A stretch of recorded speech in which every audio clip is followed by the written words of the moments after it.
Patan local crime branch ટીમે મંદિરોને નિશાન બનાવતી એક સાતીર અને રીઢા ગુનેગારોની પારિવારિક ગેંગનો પર્દાફાશ કર્યો છે। આ ગેંગમાં પતિ પત્ની, દીકરો, ભત્રીજો અને જમાઈ ભેગા મળીને ઉત્તર ગુજરાતના વિવિધ મંદિરોમાં ચોરીની ઘટનાઓને અંજામ આપતા હતા। પોલીસે એક મહિલા અને કાયદાના સંઘર્ષમાં આવેલ કિશોર સહિત કુલ 6 ઇસમોની અટકાયત કરીને ₹84,000નો મુદ્દામાલ રિકવર કર્યો છે। થોડા દિવસ પહેલાં જ સમી તાલુકાના કોડદા ગામે આવેલ જોગણી માતાના મંદિરમાં મોટી ચોરી થઈ હતી। આ અનડિટેક્ટ ગુનાના અનુસંધાને એલસીબીની ટીમે ચોક્કસ બાતમીના આધારે પાટણ કોર્ટ પાછળ શ્રમજીવી ભવાની મસાલા નજીકની આ ગેંગને દબોચી લેવામાં આવી હતી।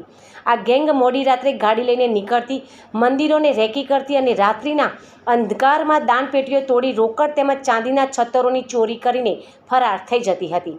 પકડાયેલા આરોપીઓમાં સોમાજી જીહાજી ઠાકોર, જ્યોત્સનાબેન સોમાજી તેમજ અજયજી સોમાજી, પ્રતાપજી હેમચંદજી ઠાકોર, કાયદાના સંઘર્ષમાં આવેલ એક બાળ કિશોર કમલેશભાઈ ભરતભાઈ સોનીની અટકાયત કરી છે। પોલીસની કડક પૂછપરછ દરમિયાન આ ગેંગે ઉત્તર ગુજરાતના વિવિધ મંદિરોમાં ચોરી કર્યાની કબૂલાત કરી છે। આ ગેંગના સભ્યો રીઢા ગુનેગારો છે અને તેમની સામે અગાઉ પણ અનેક ગુના નોંધાયેલા છે। ભક્તોની આસ્થા સાથે ખિલવાડ કરનારી આ ટોળકીને જેલના સળિયા પાછળ ધકેલી પાટણ એલસીબીની ટીમે પ્રશંસનીય કામગીરી કરી છે।